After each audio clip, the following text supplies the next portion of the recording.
President-elect Donald Trump held a meeting Wednesday with Senate Republicans and told them he wants to push his major policies in what he calls one big, beautiful bill. So beautiful. Of course, Trump understands it could be two separate packages, two beautiful bills, which Trump is fine with, by the way. However, his MAGA moonshot of cramming all priorities in a one massive package, how's it going to work exactly? Let's discuss this more with Congressman Annie Ogles.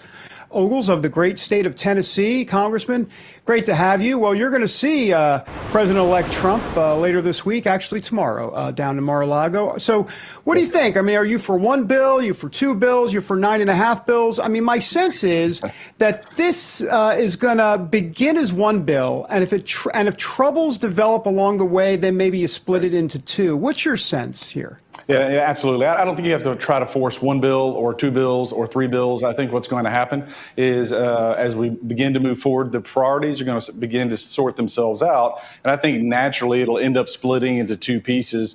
So that way you can move some of the more important things more quickly, like border. Obviously, we have a fentanyl crisis. In Nashville, 5 illegals were just arrested for running a trafficking ring. I mean, every town in America is a border town because of the border. We've got to do something about it. So the larger the bill is, the more complicated it is, the more difficult and more time it takes to pass it. So my guess is if you want to move swiftly, we're going to break it into a couple of pieces. But as long as it's beautiful, I'm good with it. There's one thing we can count on, and that is that where there is a Biden appearance, there's going to be a Biden gaffe. It's so funny. We're talking to our control room. We're like, do we have the shot of the Biden gaffe? They're like, which one? Do you mean the one from today or the one from yesterday morning? It is crazy. Anyway, get what Joe Biden told USA Today, that he could have beat Trump in the election. But the 82-year-old president, when asked if he could serve another 4 years in office, responded, I don't know. So far, so good. But who knows what I'm going to be when I'm 86 years old. That was literally his quote. But then he followed that by saying that he thought he could have beat Donald Trump if old Kamala hadn't gotten in his way. What say you? Well, I think the electoral map speaks for itself. Donald Trump swept all of the battleground states.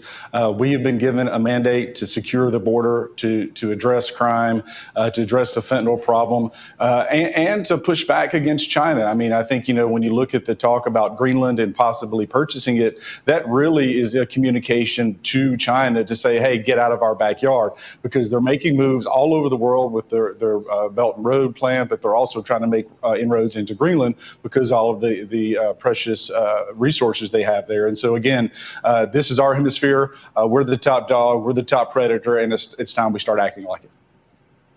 Congressman, Gina and I, we're on the morning call this morning. We're all talking about this. Gina, I want you to take this if you can. Tell us more about this Biden gaffe next to Newsom with the fires. I believe we have that sound, but you brought it up this morning on our call. Oh, David, thank you. This one just blew my mind. So I told our producers, please get this shot because we really wanted to show it to you all. Check out in the mumbling when he talks about his great-grandchildren instead of the suffering going on in California, which was what he was supposed to be talking about. And he said, grandson, granddaughter, or granddaughter, grandson. Take a listen. They got this notification yesterday their home was probably burning down. Today, the parents are maybe still standing. I'm not sure. But the good news is, I'm a great-grandfather as of today. I have a granddaughter, a baby girl, a baby boy.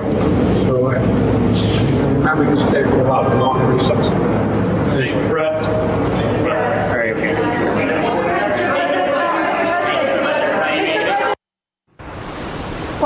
No questions taken, you guys. He wasn't going to take questions.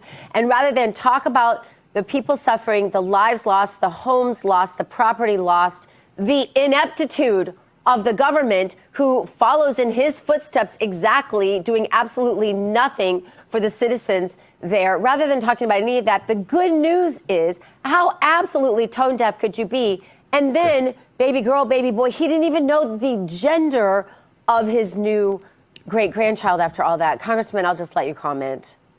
Well, I mean, I think that's why you see, with Trump, he can send a mean tweet and suddenly the Prime Minister of Canada is no more. He, in effect, is already the President of the United States. And that's because the individual in the Oval Office is a shell of a person. Mentally, he's just not there. He can't do the job. He's not fit for office. And quite frankly, the 20th can't get here soon enough. So, yes, I'm not surprised that he was unable to put together cognitive sentences. But that being said, that's what we've been seeing and dealing with for the last 4 years. That's why our enemies are on the move. That's why you have Israel attacked and Russia, Ukraine, and all the world is on fire, including California, because of the Democrats' failed policies. And so, again, I think America is ready for Donald Trump. They're ready for the Republicans. And I'll say this, historically, whoever is in power, who holds the White House, will lose the House and the midterms. I think we have an opportunity to defy history. If we get into office and we do the things that the American people want, like secure the border,